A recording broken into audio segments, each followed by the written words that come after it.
You mentioned Joaria, yeah? May I be pleased with her? You mentioned her, yes? Yes. Yeah, okay. Tell me a little bit about her. She was a Right? concubine who No, was a this is no. domestic One slave second, of sister. Zainab. What he's telling you is a lie, sister. Could you tell me what really happened Yes. with Joaria and Okay. Maria and Sophia? So Joaria, though, she was not never a concubine. In fact, her story is a beautiful, amazing story. She is one of the greatest women of Islam and one of the most respected wives of the Prophet, peace be upon him. If he lied to you about this, which is a beautiful story, not a horrible story, beautiful story, what else has he lied to you about? You mentioned Joaria, yeah? May I be pleased with her? You mentioned her, yes? Yes. Yeah, okay. Tell me a little bit about her. Because she was put forward, So because the way that you put it forward was the sex slave, and this is the things that were put she was a forward, right? concubine who No, was a this is no. domestic One slave second, of sister. Zainab. 1 second. So this is Yes. these are the phrases that he's using. I want you to tell me. I want you to tell me what you know about Joaria. Who was she? What happened? What was this history? Anything about it? I'm sorry, I don't know much about that. Yeah. So what he's telling you is a lie, sister. So could you tell me what really happened Yes. with Joaria and I Maria can. and Sophia? Yeah. So tell me what happened with Sophia. See what's happening is this. Sophia, there was. 1 second. Let I me just know tell something you. about. Yes, Oh, yes, good. please, yeah. Let me just say. So what I'm seeing is he's throwing lots of rubbish at you, and you seem Okay. to be taking him as his word, and it's sticking onto his. He's sticking the rubbish onto you because you don't know how to deflect it. So Joaria, though, she was never a concubine at all. In fact, her story is a beautiful, amazing story. If you know anything, because of Joaria, a whole tribe was freed from servitude. Do you know about this? The Jewish tribe, and then A she tribe, a was the Jewish. one. Yes, she was from a Jewish tribe. She was the daughter of the Yeah, chief. Yeah, right. that Yeah. they had a battle with the Muslims, and everyone was taken because in those days, what the Prophet did, the first thing the Prophet peace be upon him did, was he banned all forms of slavery, all forms. So before the Prophet peace be upon him, anyone could be slaved at any time. You're walking down the road. If I'm stronger than you, I've got my people. I'll grab you. I enslave you. There was no Okay. limits on the slavery. The Prophet peace be upon him came, and the first thing he said was, "You can't take slaves at all." The only people that you could at that time were those in war. Why was that in war? Because when they were in war, the way the Arabs would fight is often the women would come to the battlefield as a part of the motivation for the men to fight. Even that they would bring sometimes their gold as well to the battlefield to motivate the men to fight. This is how they would come. So when you fight with the army, you have to imagine you're not fighting like next door. You're fighting in the middle of the desert, in the middle of nowhere. That's taking you days, if not weeks, to get to. The men would either be killed or they would run away because of the war, and then the women and children and the fun money would all be left. So you can either abandon them, and if you abandon them, they will die in that place, or you take them as indentured servants. So they would take them. There wasn't a prison system at the time, so they would place them in the households of the people who had participated in the battle as servants. And there were rules Oh, attached to how you would treat the people. So there were rules attached on how you would treat these people. So I'll give you one example. There so was a doesn't the Quran explain the taking of slaves in the battlefield, no, no. taking of captives, and no? What I don't understand what you're saying. So the the whole point here is the Prophet peace be upon him banned all forms of taking. Sister, where's she gone? Have you come back? Have you come back, sister? You can hear us. Yes, I can hear you. So the whole point here is that what had happened, there was a battle with this tribe, and when Okay. and the people were all taken, and Juwaria was actually she was in another household. Okay, now Okay. one of the rules of the Prophet peace be upon him, so she was not with the Prophet peace be upon him, she was in another household, and one of the rules of the Prophet peace be upon him had instigated is if the person wishes to be freed, you have to give them. And if they can give you something like an agreed amount, you have to free them. Do you understand? Okay. Imagine now Right. you're talking about sex slaves and holding people and treating them badly. The Prophet had a rule that if the person who was allocated to your household as a servant, because they were a prisoner or because they had been taken in the battle, as they want to be freed. If they agreed on an amount, then you said you had to allow them to have that ability to do that. Even you could give them money for they could free themselves. It was that. It's very fascinating. Yeah. So what Okay. she do is she immediately she was looking for someone to give the money to the person that she was allocated to, so she could be freed. And she Okay. went and then she came to the house of the Prophet, peace be upon him. And we have this statement from Aisha radiallahu anha. She explains that she came to the house of the Prophet, peace be upon him, and the Prophet came to because there was no door, there was just these coverings, came to the door, and she explained the situation. I am the daughter of so and so, I the chieftain's daughter of the tribe and I've been given this contract. I need this much money to free myself. Can you help me? Okay. And Aisha explains that when she saw her, and this is from the mindset of the woman. When Aisha radiallahu anha Yeah. saw her, she said, I saw her and I hated her. Why is that? Because she was beautiful. Do you understand? She knew that this person is an attractive woman. So what the Prophet peace be upon him said to Juwairiya was, I, I will not give you a loan, but if I pay this for you, I'll give you and something better. He said, "I'll give you something better than this." I will pay you. I'll free you from them by paying that, but you marry me. So she agreed. So, So so the condition for her freedom was getting married to someone she did not want to be married to. The Prophet peace be upon him said, "Now you have to hear the story because this is like the atheist mindset that he's instilled in you is kicking in again." So he gave her an offer. If you want, I will give you something better than just money. I will pay this for you. You marry me. This is like the gift. You know the Meher, meher. the meher. Yeah. This is like I will give this and you can marry me. And so what happened? She agreed. I said, yes, I'll marry you. And then what happened because of this marriage? Do you know? No. Okay, because of this marriage, the whole of the tribe who were taken as into the households because they were part of the battle, the companions who were there, they said, well, we can't hold as servants the relatives of the Prophet, peace be upon him. So they freed them. The whole tribe, because of that marriage, the whole tribe was freed, and they were back exactly as they were before the battle took place in their places, in their homes. Oh, okay. And she is one of the greatest. I did not know that. She is one of the greatest women of Islam and one of the most respected wives of the Prophet, peace be upon him. Yeah, I did not know this. What did your friend, your brother-in-law? Sounds like not a very nice person, to be honest with you. Well, he talked about sex slaves and concubines and lies. Now I'm going to ask you this question: if he's lied to you about this, which is a beautiful story, not a horrible story, beautiful story, what else has he lied to you about? He said so many things, like there's a marriage with Sophia, how she had a husband called Kinana and he was tortured and killed. We can talk about the marriage to Sophia. You're going to find the same thing. And then he also just a minute. He also said that the Prophet had put forward a iddah period where the woman after the death of her husband had to wait a little while before she got married again. But then in the case of Sophia, he did not fulfill the term that the woman had to wait after the death of her husband. He's lying to you. But this is there according, he said, Sunan Abu Dawood. Sister, he's lying to you. Oh, I'm telling you now, whatever whatever he's quoting to you, he's lying to you. Oh, okay. Right. This is not accurate. He's misrepresenting. Because you have to understand that whenever first thing you have to assume that this guy who's you said he pretended to be Muslim when he was an atheist, isn't it? He just kept it from our family that he was an ex-Muslim. He pretended to be a Muslim and he was not a Muslim, right? Yeah, that's right. So he lied to you from before even he knew you. He lied to you. He married your sister in that way, and then afterwards, what is he doing? He's trying to corrupt you even more, right? By finding, I'm going to be, this is not pejorative, but he's picking on little girls, right? He's finding two women, his wife and yourself, who are vulnerable, and he says, I've spoken to all this.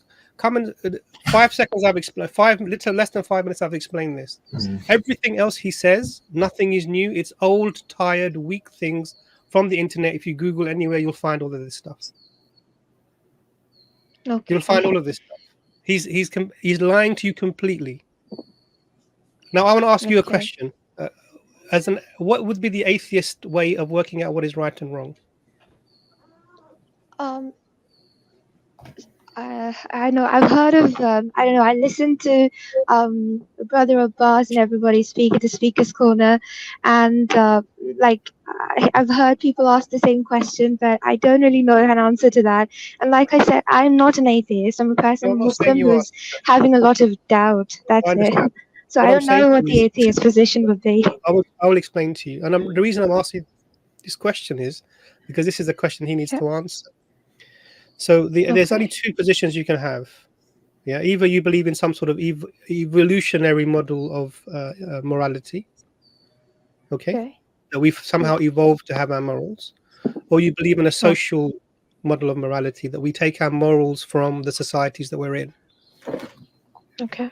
Yeah, whatever the society decides is okay, or we've evolved to be like this, therefore it's okay. It's okay. Yeah, Okay. these are only two positions you can have.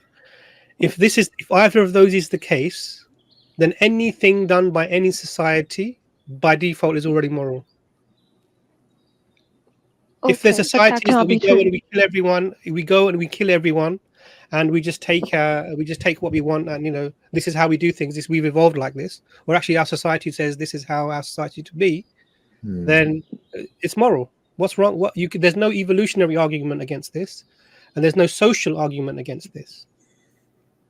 Okay. To have a position where you say that no, this is wrong, no matter what all the human beings in the world say, then you have to have some basis for your morality which is outside of human beings. Right. Yeah, Objective morality, atheist, like Muhammad atheist, Hijab says. yes, atheist doesn't Right. have this. Okay. So when an atheist Okay. gives you a moral claim, the first thing should be, okay, what's your basis for judging this? What's your basis? How can you judge this? What's your basis for? And his judgment is going to be, oh well, according to human rights.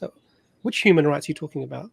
1920, 1841, 705. Which human rights are you talking about? If he's taking today's human rights, the so-called that he's conceived, and he's applying them in the past, this is a fallacy. It's called Right. presentism. Yeah. Right. So Yeah. what he's doing is he's saying he's painting things in a certain way to make it seem, because even the language sister you use when you're describing them, I was shocked by this. I didn't expect you to say this stuff. Yeah. Jordan, do you want to add anything at all? Sister, what I'd like you to do, email us and bring everything. We will help you through all of these because it sounds like there's a lot to go through. Yeah. But I tell him he has a personal invitation from EFDawah to come on our open forum. We will prioritize him and we will discuss with him. Yeah, and if he wants to come to Okay. Speaker's Corner and do it live, and if he doesn't want to be filmed, he wants his face blocked out, we'll do it live. If he wants to do it live at Speaker's Corner, he's more than welcome. See, this is the beauty about Islam, sister. We're not scared. We're not intimidated. We're not on a back foot. Alhamdulillah, we've done this, alhamdulillah, with the grace of Allah subhanahu wa ta'ala. And the same questions are just regurgitated over and over and over again.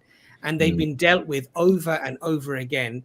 And they come back with the same thing again, as if somehow they've got something really profound and important. And it's been dealt with tens of thousands of times.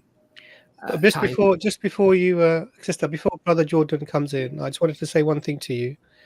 The Prophet, peace be upon him, had many examples to take advantage of situations to his advantage. Yeah, I'm telling you this because I want you to understand the sincerity of and the honesty of the Prophet, peace be upon him. So there was a time when the Prophet, peace be upon him, his son died, Ibrahim, the son he had with Maria, the Copt. You know the one you were talking about. His son died. Yeah. And when that event happened, there was a solar eclipse.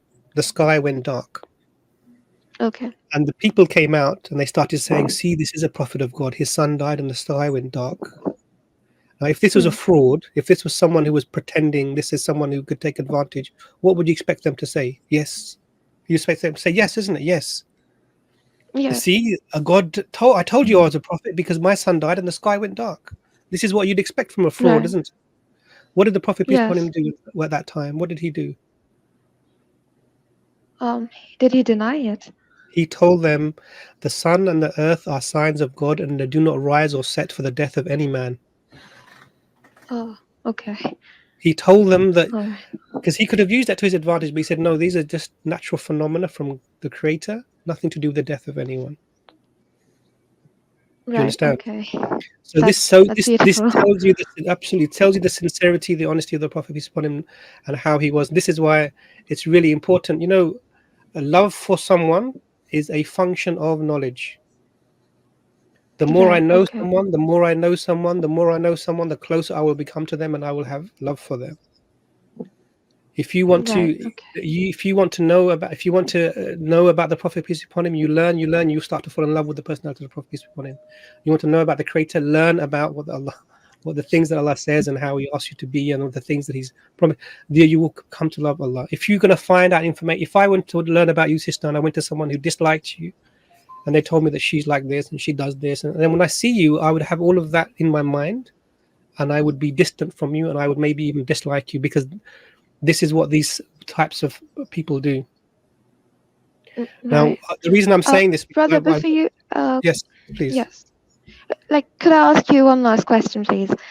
What I'd like to do, let just Jordan refer Brother to Jordan, you some of the can things that maybe you said. Jordan, maybe you Yeah, Jordan, you question. know these type of questions in terms of the character of the Prophet, peace be upon him, yeah, and what he did, and you've obviously encountered that before you even yeah, accepted Islam, and yeah, I know that since we were just talking about an issue today that somebody raised with you. yeah, Just yeah, before we went live, I didn't have time to look into it, but yeah. these are things that always constantly pop up. How do you navigate through these things, Jordan? Yeah, and I guess that's what I wanted to ask the sister quickly is who's the most moral person you know in your life? Who's like the person you trust the most, the person you know would never let you down? Don't have to say their Facts names, in but life, father. your father. So if I came up to you and said to you, you know what, your father stole £100 from me, what would be your first Uh, reaction? he wouldn't do that. 100%. So I guess my point is to hear you, and I like where Dr. Imran was going at the end. It was kind of, he was giving you examples of the Prophet peace upon him. I think regardless of, you may have loads of atheist friends, but I think your knowledge and love for the Prophet peace upon him should be so much so, even more than your father's. If someone comes along and brings you this dodgy thing about our Prophet peace be upon him, it's obviously not true, is it? It's obviously not true, because you know that this is the most moral man that's ever lived. You know, this is a prophet of God. And I feel like I think where you were going towards the end, Dr. Imran, was spot on. SubhanAllah, Jordan, you know what? I have to, wallahi, it's brought tears to my eyes. Yeah. And I think that's what I want to say as well. That is the crux of the issue, isn't it? SubhanAllah, you really have hit the nail on the head. Yeah. That when you know Rasulullah sallallahu alaihi wasallam and you know him intimately, wallahi, anything somebody brings in terms of shak, shubha, doubt, your immediate reaction, because you know him so well and intimately, wallahi, Jordan, that is the most beautiful thing I've heard on this stream probably for a long time. Yeah, That you would immediately, the first response would be that I reject that. It cannot be true. Subhanallah. Not in that way, the way you've put it.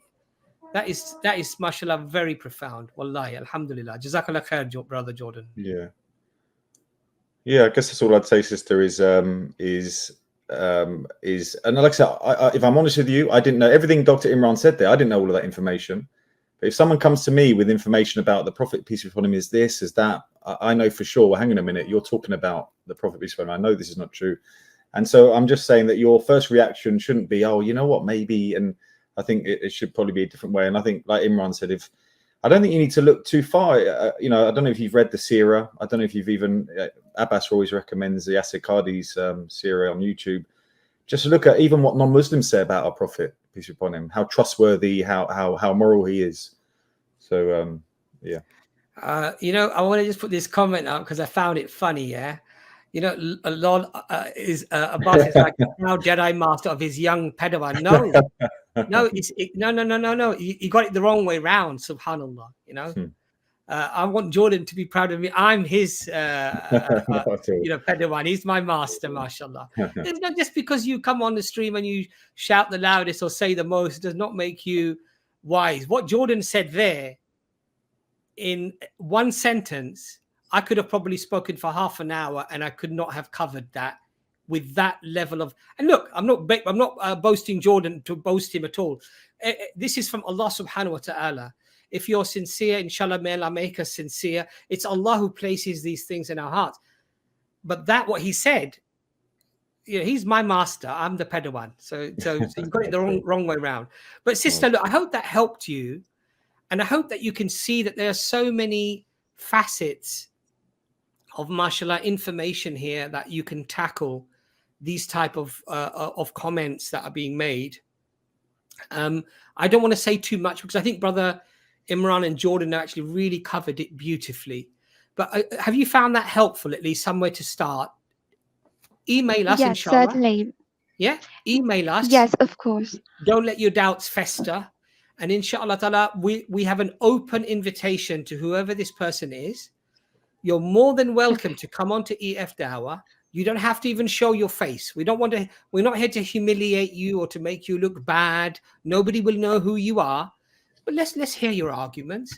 And if he wants to list all his arguments, email them to us and say, look, I'm going to come on your show and I'm going to interrogate you about these arguments and I want you to provide your answers. If he's so confident, this is the key. If he's so confident in the evidence that he thinks he's providing, let him put his mouth, his money where his mouth is. Let him come and let's deal with it. Okay? Okay. Yeah. All right, sister, we wait for your email, Right. inshallah. All right. Thank you so much. Wa alaikum salam. Sorry.